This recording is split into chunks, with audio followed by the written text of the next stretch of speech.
La mission patrimoine qui m'a été confiée par le président de la République vise avant tout à identifier les joyaux qui sont en péril et qui ont besoin d'urgence d'être sauvegardés. À ce jour, grâce à vous, grâce à tous les partenaires, à tous les citoyens, nous avons pu recenser quelques 2000 dossiers. Nous allons pouvoir ensemble les sauver.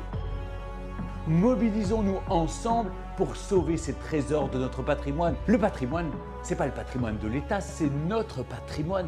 Il nous appartient à tous. C'est de la convivialité dans les villages. C'est aussi le développement touristique, économique donc, de tous nos territoires. C'est aussi un joyau essentiel que nous devons transmettre aux générations suivantes. Mais aussi, c'est ce qui permet, par les travaux de restauration et de rénovation, de protéger ce conservatoire des métiers d'art, les tailleurs de pierre, les charpentiers, les couvreurs, tous ces métiers qui disparaîtraient s'il n'y avait pas ces chantiers indispensables du patrimoine. Nous allons ensemble pouvoir le faire grâce à la Fondation du patrimoine. Faites un don, participez à la mission patrimoine.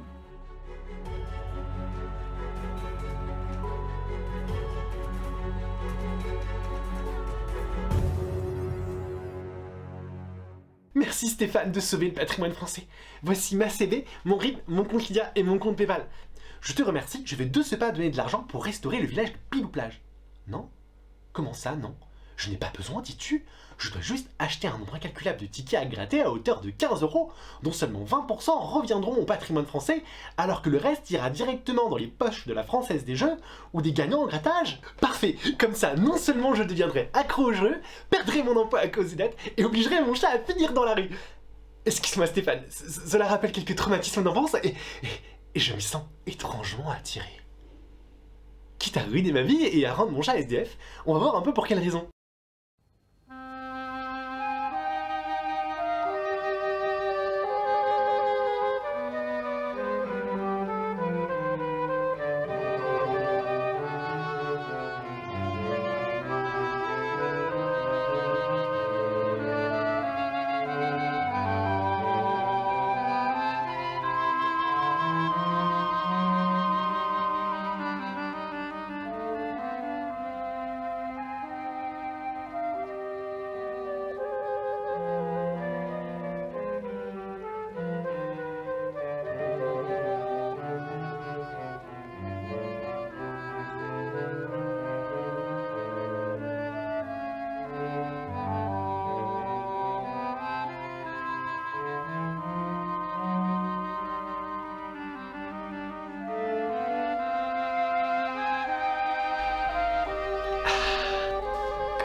Le patrimoine, étymologiquement ce qui est hérité des pères, ou plutôt dans le sens où on va l'entendre aujourd'hui, l'ensemble des biens communs à une société qui sont identifiés comme dignes d'être préservés pour les générations futures, c'est de ça dont nous parle notre cher Stéphane ou encore notre Laurent Deutsch.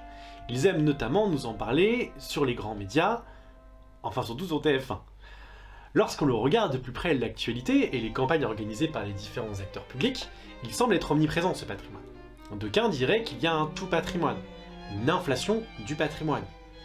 Et quand je dis d'aucuns, je veux dire des auteurs en sciences sociales confirmés et renommés, comme par exemple Pierre Nora. Pierre Nora, qui au-delà d'être marié à Anne Sinclair, oui, nous aussi, ici, on aime aussi réduire les hommes à leur épouse. Et pour tous les kids qui nous regardent, Anne Sinclair, c'est un ancien pilier de la télévision de la politique française, qui est l'épouse de Dominique Strauss-Kahn, un ancien pilier du Parti Socialiste, qui est lui aussi un ancien pilier de la politique française. Bref, Pierre Nora déclare « Nous vivons le moment où l'explosion patrimoniale n'a pas fini de développer ses effets positifs, alors que se font déjà sentir à plein ses retombées négatives, les effets de son implosion. »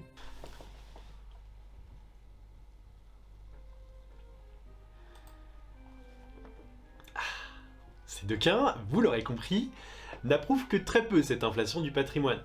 Cette idée que le patrimoine, pour reprendre les propos de Pierre Nora, Bref, c'était autrefois les traces les plus remarquables du passé, c'est aujourd'hui la totalité des traces du passé, en tant que passé.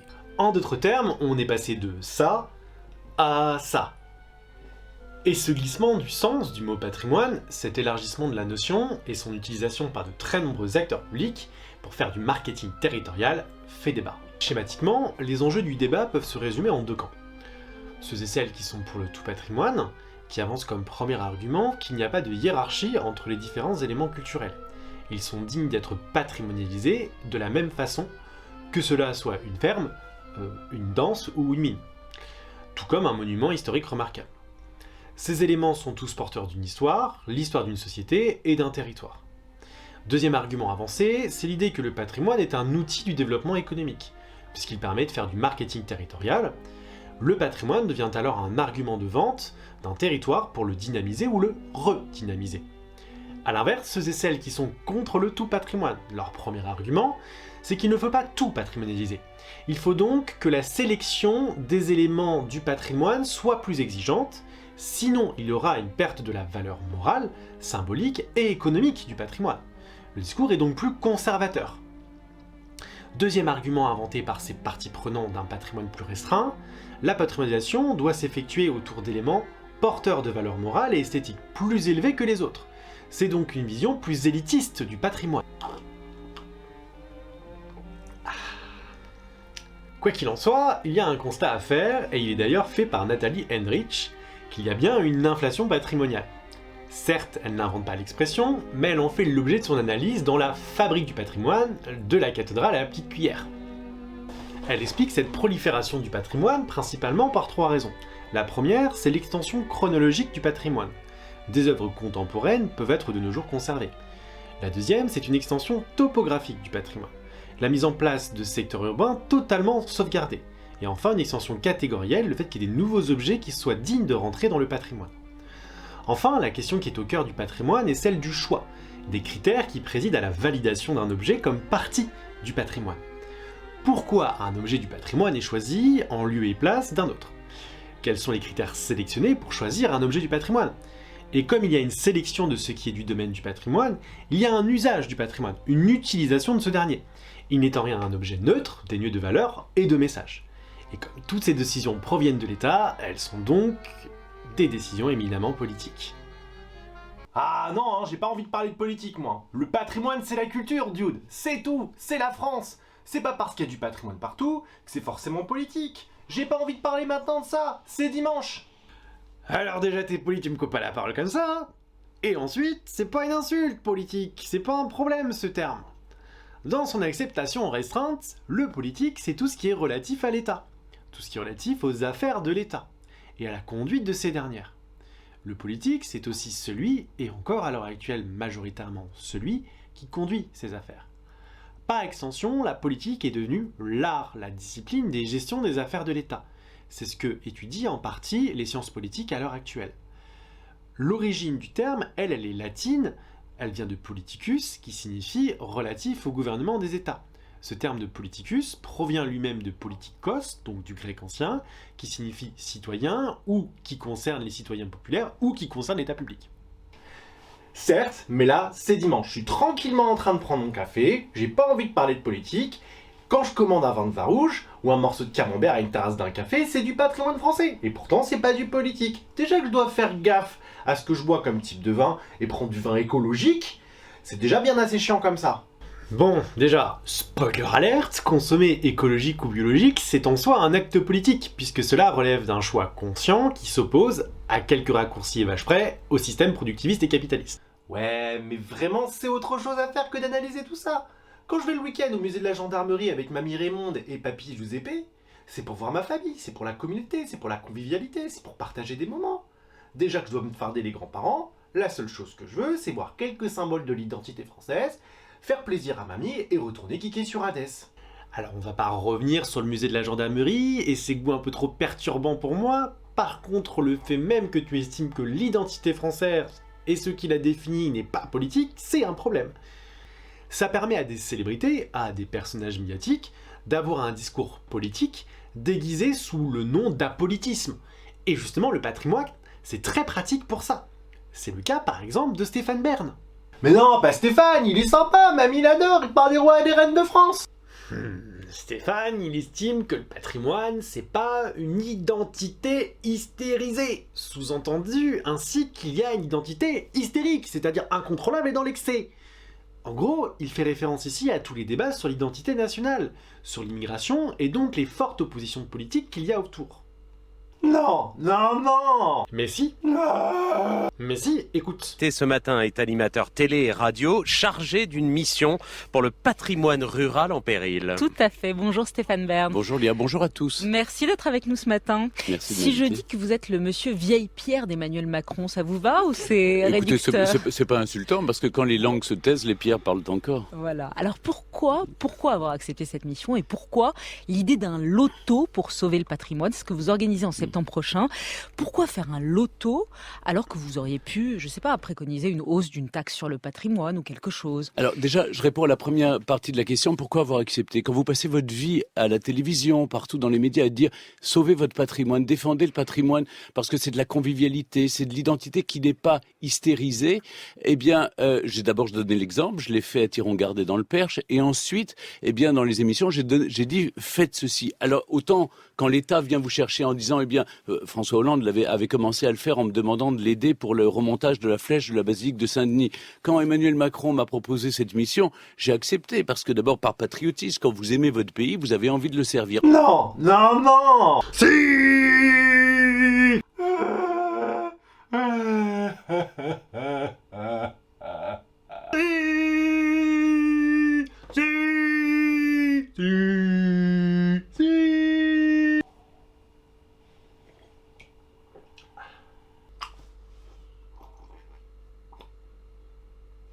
Quoi qu'il en soit, ça ne me concerne pas ces questions-là. Je suis apolitique.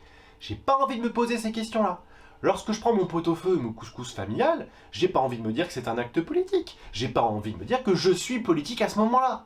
Ouais, mais ce que tu consommes, ce que tu visites, ce que tu portes, ce que tu dis, c'est d'une manière ou d'une autre politique.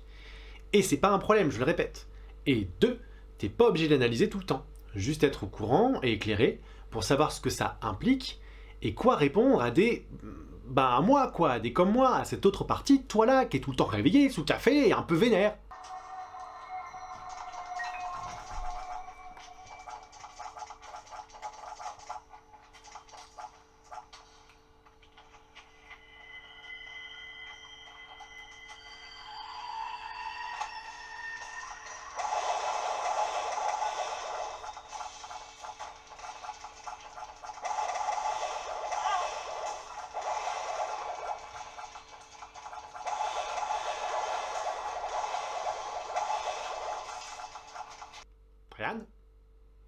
Ryan Kevin.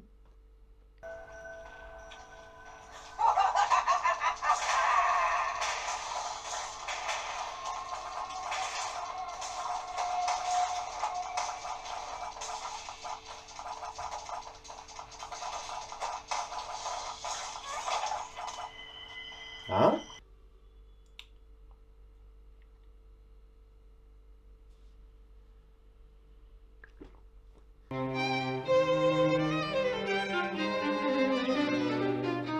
Non, non, non, non, non, non, non, non, non. Ah si.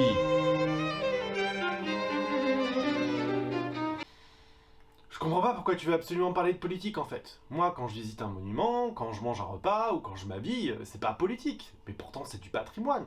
Les Français, quand ils visitent le Louvre ou quand ils visitent un autre monument, ils pensent pas au fait que c'est politique en fait. Bon, Brian, Kevin, je vais poser ma tasse parce que je pense que ça va durer des plombs. Premièrement, la politique, c'est pas une insulte. Ok, tu veux être anti-système, tu veux être un esprit libre, parcourant les bois, la nuit tombée, tu veux rester sur ta PS5 toute la journée. Certes, ok, ça empêche pas le reste en fait. Deuxièmement, tout est politique. Tout.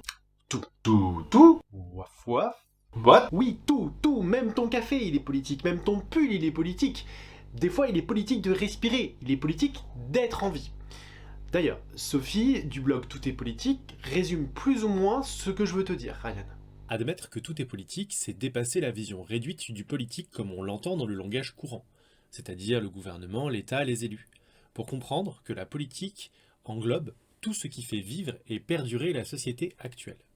Notre système économique, la mode, les rapports hommes-femmes, les rapports amoureux, le langage, les œuvres culturelles, l'art, l'espace public, l'alimentation, la sexualité, le divertissement, l'éducation.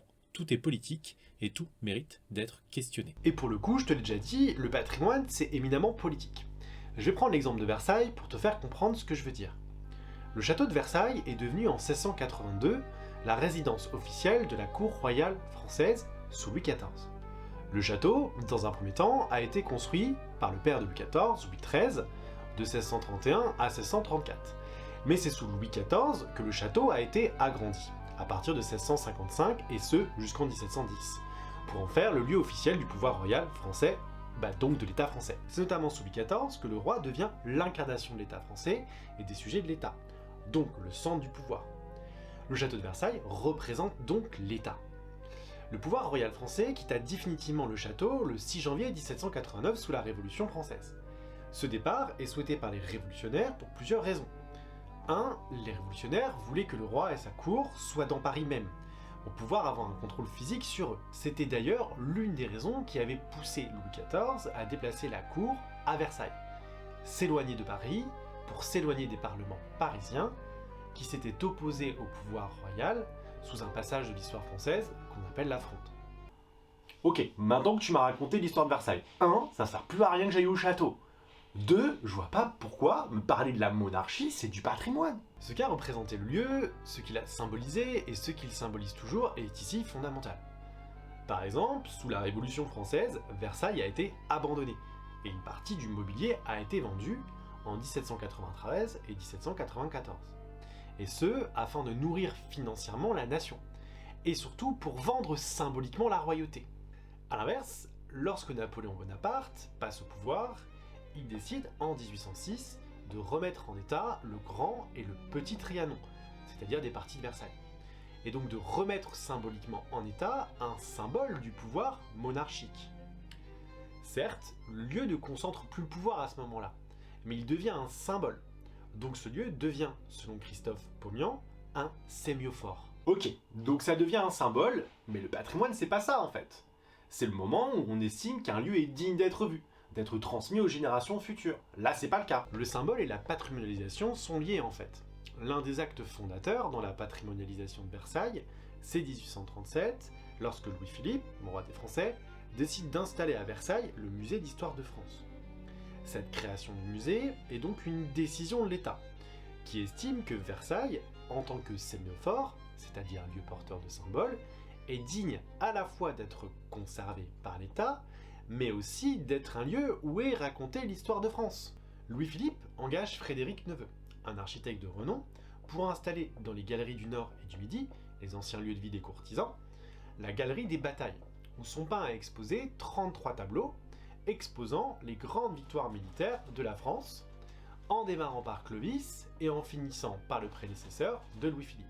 Une salle entière est consacrée à 1830, et donc aux actions de Louis-Philippe, et les tableaux sont principalement réalisés par Eugène Delacroix. Pour autant, les victoires remportées par la Première République, donc durant la Révolution française, sont aussi exposées. L'objectif est double ici. 1. Réconcilier le pays, la France, divisée schématiquement entre monarchistes et républicains depuis la Révolution française, mais aussi 2. Inscrire le règne de Louis-Philippe, son règne, dans la construction de l'État-nation, d'un État qui repose donc sur l'idée de nation. En gros, en choisissant Versailles comme symbole, il installe Louis-Philippe, un symbole national, dans un lieu historique de la monarchie française. Il prêche donc pour un État-nation construit autour d'un roi. Il réaménage donc la mémoire du lieu pour servir à un discours d'État, à un État royaliste.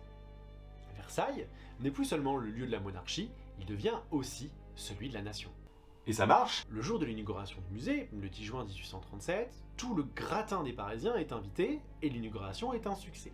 D'ailleurs, Victor Hugo écrira a posteriori dans ses journaux à propos de cette journée d'inauguration. Ce que Louis-Philippe a fait à Versailles est bien. Avoir accompli cette œuvre, c'est avoir été grand comme un roi et impartial comme un philosophe. C'est d'avoir fait un monument national d'un monument monarchique. C'est avoir mis une idée immense dans un immense édifice. C'est avoir installé le présent chez le passé. 1789 vis-à-vis de 1688. L'empereur chez le roi, Napoléon chez Louis XIV. En un mot, c'est avoir donné à ce livre magnifique qu'on appelle l'histoire de France, cette magnifique reliure qu'on appelle Versailles. Mais Victor Hugo, il était pas vachement politisé et républicain? Yep, comment tu sais ça toi? Donc parce que je porte un hoodie, que je joue à la Switch, tu me méprises, c'est ça? Non, parce que généralement, le mois du dimanche, il s'en fout un peu des positions politiques de Victor Hugo. Bref, revenons sur Victor Hugo. Il a pas compris que c'était un acte politique et que ça venait d'un royaliste en fait? Si, mais il comprend ce que Louis-Philippe essaye de le faire, c'est-à-dire de fédérer la nation française, de la reconstruire, et il approuve son discours et relaye son discours de propagande, même si c'est autour d'une monarchie parlementaire. Donc, si Victor Hugo soutient un royaliste, c'est que la monarchie parlementaire, c'est un bon régime. On peut lui faire confiance, c'est un intellectuel, il sait lui. Alors, le fait qu'il sache ne fait pas de lui un individu de confiance. Les intellectuels, puisque c'est d'eux dont on parle, possèdent un savoir, et donc un pouvoir, mais ce n'est pas pour autant qu'il faut confier ou déléguer notre opinion politique, et donc notre pouvoir politique, à un individu extérieur. Au contraire, il faut toujours être critique par rapport à ce que l'on dit, toujours se poser des questions, toujours se dire que l'on est politique, et que c'est un pouvoir incroyable. C'est donc d'autant plus important de comprendre que ces actes sont politiques, pour comprendre qu'un discours politique ou une propagande peut être relayé par un intellectuel, donc il est d'autant plus important de savoir déconstruire le politique. C'est d'autant plus important de déconstruire le discours politique que, dans le cas de Versailles, les usages politiques du lieu changent selon les régimes politiques. Sous la République, le lieu est réutilisé pour en changer le symbole. Par exemple, au début de la Troisième République, Versailles est le siège du gouvernement. Même si cette république a été proclamée à Paris le 4 septembre 1870, l'Assemblée nationale royaliste élue en février 1871 en déplace le siège, puisque pour eux, Paris est le chef-lieu de la révolution organisée, puisque la commune y a été déclarée. Puis de 1873 à 1954, 15 élections présidentielles y ont été votées par le Parlement réuni en congrès. De nombreuses révisions constitutionnelles y ont été aussi votées et des déclarations présidentielles y ont été effectuées. Le lieu est ainsi réinvesti par les républicains. Versailles devient alors le symbole de la nation française devenue souveraine, effaçant progressivement les mémoires du passé royaliste du lieu. Cet effacement se fait aussi par une transformation du lieu. Le passé royaliste devient progressivement un objet d'histoire, parce qu'il est devenu le sujet du monument historique qui est devenu Versailles en 1862. Ce passé monarchiste devient histoire notamment à partir des actions de Pierre de Noack, conservateur du musée, de 1892 à 1919. Il souhaite rendre à Versailles son aspect antérieur à la Révolution et donc mettre en avant la résidence royale au détriment du musée de France de Louis-Philippe. Pour cela, il entame des démarches pour le remeublement de Versailles. Il souhaite récupérer le mobilier vendu au nom de la nation durant la Révolution française. Ainsi, l'usage politique de Versailles n'est plus dans son musée, mais dans les réunions parlementaires qui s'y tiennent. La monarchie n'est plus en vie dans le lieu, elle est réifiée, résumée à ses murs. Oh là là là là, donc non seulement tu veux que je déconstruise le discours des gens qui sont censés penser à ma place, car genre savoir c'est pouvoir, et en plus de être vigilant parce que les discours y changent. Alors oui, et le patrimoine est censé t'aider à cela en fait. En tout cas, c'est comme ça que l'interprète Christophe Pommian. Il explique que le mouvement de patrimonialisation entamé par l'État, notamment depuis 1870, et la mise en place de la Troisième République, a pour objectif d'éduquer à la nation, mais aussi de donner accès au plus grand nombre à un savoir pour qu'ils soient justement égaux avec les élites sociales, intellectuelles et politiques. En gros, dans une volonté de démocratiser la société et de rendre l'acte démocratique, c'est-à-dire le vote, plus conscient et éclairé, mais aussi dans le but de créer de l'implication du peuple, on ouvre les musées au public. Ainsi, en 1875, lorsque les élections par suffrage universel masculin sont ouvertes aux plus de 21 ans, il est nécessaire d'abolir les distinctions entre les citoyens et rendre les rapports plus égalitaires, et surtout d'avoir un ensemble de sémiophores communs qui permettent à tous d'avoir les mêmes références, les mêmes envies d'aimer et de protéger la nation française. Ici, on voit un double usage au patrimoine. D'un côté, un usage social, on donne accès à un savoir à une partie du peuple, les prolétaires, qui en étaient privés, car ils n'avaient pas accès à la même éducation que les autres. On rend publiques les œuvres françaises. Mais cette démarche est encore une fois politique, puisque l'objectif, en ouvrant au plus grand nombre les musées et les monuments, est de créer une éducation politique des citoyens, d'impliquer les citoyens dans la vie politique de leur pays. Pour autant, ce que remarque Christophe Paumian, c'est l'échec de cette démarche. En effet, il faut attendre l'après-Seconde Guerre mondiale pour que les citoyens se rendent plus massivement dans les musées, que cela soit à Versailles ou dans un autre musée. Car en fait, il manque ici une notion fondamentale. Pour comprendre le patrimoine, c'est la notion d'identité.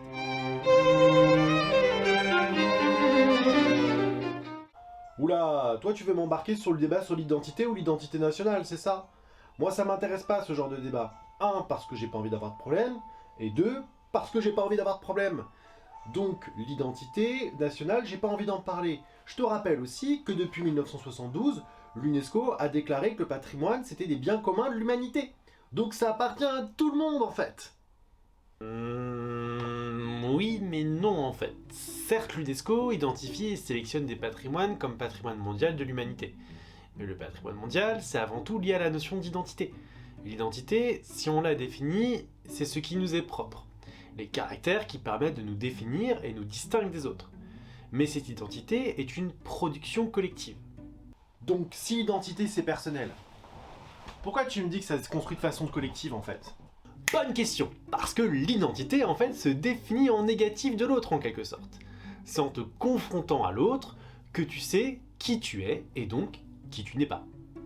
Et le patrimoine, par sa dimension symbolique, mais aussi car il est une trace visible, rentre dans cette dynamique d'identification. En identifiant des éléments du patrimoine qui définit un peuple, il définit son identité. L'identification permet l'identification. Bonne réponse. Merci. Merci. Non, merci à toi. Tu es trop aimable. Ta mansuétude est incroyable! Tu as conscience que tu es en train de te remercier toi-même? Cette notion d'identification par le patrimoine est d'autant plus importante lorsqu'on la remplace dans son contexte d'apparition, c'est-à-dire le 19e siècle. Tu vas encore me parler des États-nations, c'est ça? C'est ton kink un peu ça, hein? L'État-nation se forme au 19e siècle, et l'identité nationale avec. La nation, que l'on peut définir comme un peuple qui prend conscience qu'il possède la même culture et qu'il forme une communauté, devient un élément central du langage et des mouvements politiques au XIXe siècle. Beaucoup de nations rentrent en mouvement pour obtenir leur indépendance et devenir souveraines, donc prendre le contrôle d'un État.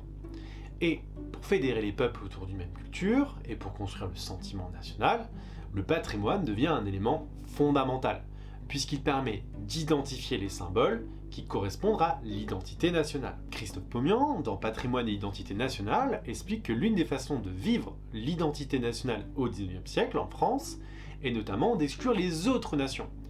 Dans cette volonté d'exclure les autres, et donc de se définir soi, le patrimoine culturel devient un révélateur du caractère national, un marqueur de l'identité nationale. On peut percevoir cela à travers le conflit qui oppose la Grèce et l'Angleterre autour des frises du Parthénon. Genre le temple grec?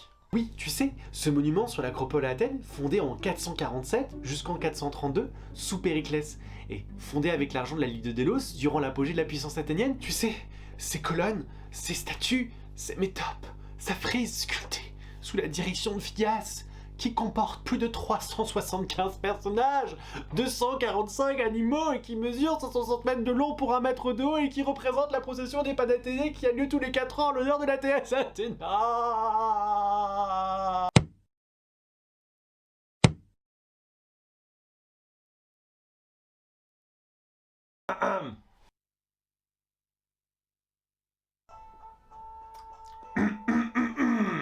En 1800, alors que la Grèce est encore sous domination de l'Empire ottoman, Lord Elgin est ambassadeur auprès du sultan Selim III à Istanbul. Un de ses amis, Thomas Harrison, est passionné d'architecture et de sculpture de Grèce antique. Ce dernier souhaite que Lord Elgin utilise sa position pour obtenir des copies des sculptures de l'acropole. Il obtient alors de la part de l'empereur un firman, le 6 juillet 1801, qui tient ces propos-là. When they wished to take away some pieces of stone with all inscriptions and figures, no opposition be made. Alors évidemment, ce n'est pas les propos directs, le firman a été perdu, mais c'est le résultat d'une traduction en anglais, d'une transcription en italien du firman d'origine. Et on a fait quoi des marbres? Il les ramène tant bien que mal à Londres, cela lui coûte environ 1 million de dollars. Il fait donc pression sur le gouvernement pour qu'il les rachète. En 1816, le gouvernement lui rachète pour la moitié de la somme qu'il a investie. Les pièces sont exposées dès 1832 au British Museum, qui les expose avec des moules représentant les pièces manquantes. Un siècle après, elles auraient dû être exposées seules dans une salle qui leur est dédiée, mais elles ne seront exposées qu'à partir de 1962, retardées par la guerre. Donc en gros, il aurait volé les frises du Parthénon. C'est tout l'objet du débat, et c'est justement ce qu'affirme l'État grec. Ce dernier devient indépendant en 1830. Il réclame alors la restitution de ses biens. Les phases de négociation avec l'Angleterre débutent dès 1834, puis de nouveau en 1842. Cette concomitance entre l'indépendance de l'État-nation grec et celle de la demande du retour de la frise montre bien l'importance du symbole et du patrimoine dans la construction d'une identité nationale. L'État grec dénonce donc une spoliation, un vol d'une partie de la mémoire de la nation grecque. Environ un siècle après, en 1983, la ministre de la Culture, Mélina Mercouri, se sert de l'arbitrage de l'UNESCO pour récupérer les marbres du Parthénon. Elle prend alors la parole et lance une campagne internationale de restitution. Par ailleurs, je trouve que la création d'un comité intergouvernemental pour la promotion du retour des biens culturels à leur pays d'origine ou de leur restitution au cas d'appropriation illégale est une entreprise admirable et juste. Je n'ai pas besoin de vous dire avec quelle force le gouvernement grec a pris position sur ce sujet. On voit bien dans ce discours que le Parthénon s'ancre réellement dans la volonté de la construction d'identité nationale grecque. Il fait partie, selon la ministre de la Culture, de son patrimoine culturel national. Ouais, mais il reste que le Parthénon, ça appartient à tous. Ça a influencé la culture européenne, on le sait très bien. Ça a influencé la littérature, la philosophie et l'architecture européenne en fait. Alors, tu commences à parler comme le British Museum là. Ce dernier explique que comme le Parthénon est un des éléments du patrimoine mondial de l'humanité, il n'appartiendrait à personne. Il posséderait une identité transnationale, universelle, sa propriété serait alors symbolique. Dans cette optique que le Parthénon serait un bien commun et public mondial, la frise du Parthénon serait beaucoup plus accessible à Londres qu'à Athènes. Le British Museum évoquait notamment les conditions de préservation insuffisantes en Grèce, où la frise se dégraderait. C'est d'ailleurs l'une des raisons qui a poussé l'État grec à construire et ouvrir, sous l'impulsion de la ministre de la Culture Mercouri, puis de ses successeurs, le musée de l'Acropole en 2007, rendant l'argument de la qualité de la conservation obsolète en créant une salle spécialement dédiée à l'exposition de la frise. En réalité, l'argument pouvait déjà être contredit, puisque durant les premières expositions des pièces dans le British Museum, leurs couleurs et leurs textures ont été altérées, car elles ont été trop lavées. De son côté, l'État britannique lui invoque le principe de propriété juridique. Le bien, selon lui, a été obtenu légalement, il lui appartient. Ce à quoi rétorque l'État grec que, étant sous domination ottomane en 1801, il n'était pas à l'origine de cette transaction. Un des autres éléments intéressants pour éclaircir un peu ce conflit, ce sont les recherches de l'historien William Sinclair, qui publie en 1967 une biographie de Lord Elgin, intitulée Lord Elgin and the Marbles, où il explique notamment deux choses. 1.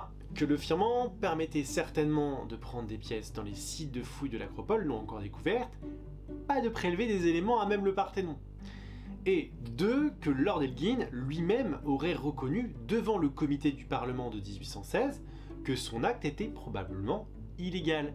Mais il justifia en arguant qu'il le faisait pour sauver, donc préserver, le Parthénon des pillages qu'il subissait et aurait pu de nouveau subir sous le règne des Ottomans. On voit bien que le Parthénon devient un sémiophore, puisqu'il devient un objet de revendication nationale, il incarne une partie de la mémoire grecque, il symbolise une partie de l'identité nationale grecque. Bon, en bref, ce que tu veux me dire, c'est que le patrimoine, c'est le symbole d'un pays, d'une nation par exemple. Par exemple, la tour Eiffel, c'est le symbole de la France. Quand tu la montes sur une image, à des personnes qui sont pas françaises, on va te dire direct, c'est la France. En gros, oui. Non mais tu te fous de ma... L'un des autres aspects du patrimoine est son rôle économique. La patrimonialisation d'un lieu, donc sa mise en valeur en tant qu'objet du patrimoine, peut être au cœur d'un processus de développement économique, voire de développement tout court. En effet, le tourisme qui en résulte peut avoir des résultats positifs pour l'acteur territorial qui le met en valeur. Dans le cas du château de Versailles, non seulement les acteurs qui y contribuent sont présents à toutes les échelles, l'État y contribue à hauteur de 15 millions d'euros en 2017 par exemple, mais en plus, les retombées le sont aussi. Ainsi, le site de Versailles est le 3e site le plus visité de France, avec, depuis 2007, un nombre de visites par an qui dépasse les 8 millions. Le patrimoine est donc un élément important du tourisme et, dans le cas de Versailles, surtout du tourisme international, puisque 80% de ces visiteurs proviennent de l'étranger. Et on en revient alors à la politique. Je comprends pas pourquoi c'est politique. Quand je vais en Italie visiter la tour de Pise, je vois pas en quoi c'est politique en fait. Alors pour toi oui, mais c'est pas le cas pour le pays, puisque dans un premier temps, ça lui permet d'obtenir des retombées économiques importantes. Mais surtout, dans un second temps, cela lui permet de rayonner à une échelle mondiale. Cela lui permet donc de construire son soft power, de s'affirmer comme une puissance. Et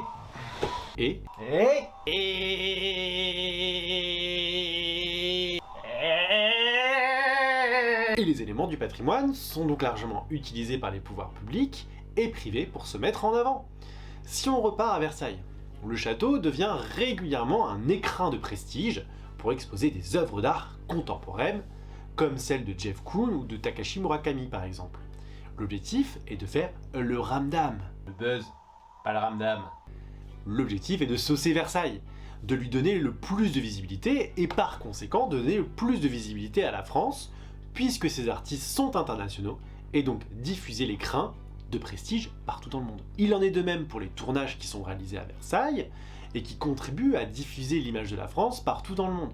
Ainsi, un documentaire pour Arte sur Marie-Antoinette a été tourné sur 2 ans au château, diffusant l'image en Allemagne mais aussi en Union Européenne. Il en est de même pour le film de Marie-Antoinette de Sofia Coppola en 2005 qui a été diffusé lui partout dans le monde. Cette image de prestige est exploitée jusqu'à l'os, puisque Versailles devient une marque à part entière. Il y a donc des produits made in Versailles, comme des bougies parfumées ou encore des consommables vendus en épicerie fine qui sont diffusés. Il y a aussi des produits d'élite qui existent, comme les jardins du roi Soleil. Ces produits sont des caisses à oranger. Des quoi? Des caisses à oranger. Des couvre-pots prestigieux en quelque sorte. D'ailleurs, les artisans sur leur site précisent bien qu'ils sont des artisans d'art, fournisseurs du château de Versailles. Preuve que la marque Versailles est vendeuse. Et pour info, si vous avez un oranger, que vous avez envie de le mettre en caisse à la versaillaise, ils sont vendables uniquement sur devis. Ce qui vous laisse imaginer le prix qu'ils doivent coûter. D'ailleurs, on peut les trouver devant les boutiques Breguet ou encore Dior. Et puisqu'on parle du luxe, puisque c'est de cela dont on parle, la marque Versailles effectue des partenariats avec des grandes entreprises de luxe. Dans le désordre, il y a eu les vaisselles avec les faïenceries de Gien, ou encore des macarons en partenariat avec La Durée, ou encore les champagnes Moët et Chandon. L'un des plus gros partenariats est en réalité avec la marque LVMH, notamment par l'intermédiaire de Dior. La marque LVMH, c'est-à-dire Louis Vuitton Moet Hennessy, est une multinationale française spécialisée dans le luxe. On trouve dans cette multinationale des marques comme Louis Vuitton, Dior ou Moet Champagne ou les parfums Kenzo par exemple. Et donc en contrepartie du mécénat prodigué par LVMH au sein de Versailles, l'entreprise a par exemple restauré la maison de la reine à Versailles. Versailles est utilisé comme un écrin par sa marque, comme par exemple avec la saga Secret Carter, dont un des courts-métrages se déroule au château, dans lequel Rihanna court dans des couloirs en robe Dior.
Les marques de luxe se servent donc de Versailles comme un écrin de prestige, notamment car elles contribuent par le principe de mécénat à le restaurer, ce qui permet de continuer à forger leur image de luxe et ce qui permet aussi à Versailles et par métonymie à la France, de rayonner dans le monde. Ah, c'est pour ça qu'il y a pas mal de rencontres diplomatiques dans les lieux historiques? Ouais. Souvent, les lieux de patrimoine sont utilisés comme lieux de représentation, puisqu'ils sont porteurs de symboles. Ils permettent, lors de négociations politiques, de mettre en scène le pouvoir. Versailles en est d'ailleurs un exemple pertinent, puisque lorsque Guillaume, roi de Prusse, se proclame empereur d'Allemagne à la suite de la défaite de Napoléon III, il le fait dans la Galerie des Glaces à Versailles. Le lieu est fort, puisque le lieu reste un symbole du pouvoir monarchique français. A l'inverse, en réponse à cela, à la fin de la Première Guerre mondiale, le traité de paix de Versailles a été signé dans la Galerie des Glaces à Versailles. Avec ce traité, l'Allemagne perd des territoires en Europe et tout son empire colonial. L'Allemagne est déclarée seule responsable de la guerre et doit verser une indemnité de guerre pour payer les réparations des dégâts commis en Belgique, en France et en Europe. Les symboles, encore les symboles. Il en est de même pour les réceptions diplomatiques. En effet, depuis les actions du conservateur Gerald von der Kemp, entre 1953 et 1980, le mécénat devient un moyen pour financer les restaurations de Versailles. Par exemple, le Grand Trianon est restauré par la Fondation Rockefeller. Ces mêmes bâtiments, restaurés, servent depuis à accueillir des personnalités et des visiteurs prestigieux comme par exemple John Fitzgerald Kennedy. C'est d'ailleurs le président Charles de Gaulle lui-même qui avait impulsé la restauration pour l'accueillir. Cette démarche a lieu aussi pour convaincre des partenaires, enfin surtout des futurs partenaires économiques. Ainsi, le 22 janvier 2018, le président Emmanuel Macron a organisé une réception pour 140 patrons internationaux, et ce dans le but de les convaincre d'apporter des financements. Ce qu'il a réussi d'ailleurs, puisqu'il a décroché des contrats de la part de Google, Facebook ou encore Toyota. Ouais, la vitrine, ça sert. Recevoir dans un lieu prestigieux, ça persuade, puisque cela montre la considération que l'on apporte à son auditeur. Ouais, en parlant de considération, je crois que tu maîtrises mal le concept avec tes diatribes. Tu sais, je suis pas venu là pour souffrir, ok? Oui, t'as le droit à la parole, le dimanche après-midi, en gueule de bois et en pyjama dans mon lit, mais c'est tout. Bah, t'avais que pas me parler de Stéphane Bern, je me serais pas réveillé. T'avais que m'écouter jusqu'au bout. Ah, Stéphane! Après tout ce que je viens de t'expliquer, t'arrives toujours pas à comprendre?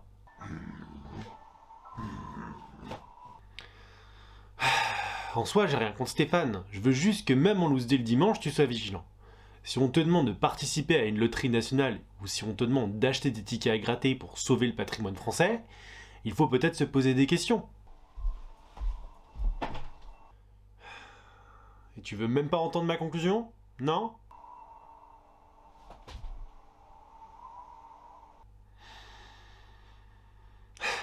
Bon, premièrement, le loto du patrimoine, ça nous transforme en produit, puisque nous devenons une cible commerciale. On nous incite à la consommation. Ensuite, cela pose la question des dotations de l'État.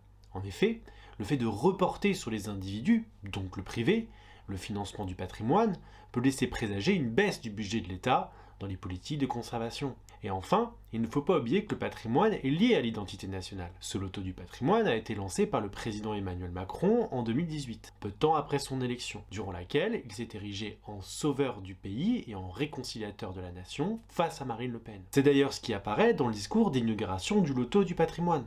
La première, vous l'avez dit, c'est que quand on parle de notre patrimoine, on parle de l'identité de notre pays. Nous avons eu beaucoup de débats ces dernières années sur l'identité. Souvent, ces débats ont pu diviser. Quand on veut faire de cette identité une seule interprétation de notre histoire, quand on voudrait la ramener à tel ou tel symbole, à telle ou telle lecture. Parce que quand il s'agit de symboles ou de grands récits, notre pays s'est construit dans un dialogue, souvent des conflits, entre les mémoires, entre nos histoires. Et il n'est pas possible de l'enfermer dans tel ou tel. C'est pour ça que je pense que notre identité se construit aussi en marchant, qu'elle s'est toujours pensée dans un projet permanent et constamment réinventé. Mais l'identité française, elle réside dans ce palimpseste qu'il y a partout à travers nos régions, qu'est notre patrimoine. Et cette forme d'identité-là réconcilie. Parce qu'on peut y revisiter sa propre histoire et ses propres mémoires de manière très différente, parce qu'elle est ce réel, et parce que ce patrimoine, que ce soit d'ailleurs un patrimoine naturel, un patrimoine historique, un patrimoine industriel, un patrimoine religieux ou laïque, et d'ailleurs toutes ces formes patrimoniales sont présentes dans les projets qui ont été sélectionnés, C'est un peu de l'histoire de notre pays et de ce qu'il a forgé jusqu'à nous qui est à chaque fois synthétisé. Et c'est, au fond, secrètement, ce qui fait que vous êtes tous là. C'est que c'est une part de l'identité française à chaque fois et du rêve français. Ces propos ont d'autant plus d'importance et de résonance de nos jours, où les luttes des minorités et contre les minorités semblent se renforcer. En proposant une identité fondée sur le palimpseste, c'est-à-dire sur un parchemin dont la première écriture a été grattée ou lavée pour faire place à un nouveau texte, cela ne gomme-t-il pas les revendications nées des injustices sociales et spatiales? Ce discours, sur l'unité et l'identité française, ne permet-il pas, sous l'étendard de la diversité, de cacher les fissures de la cohésion sociale?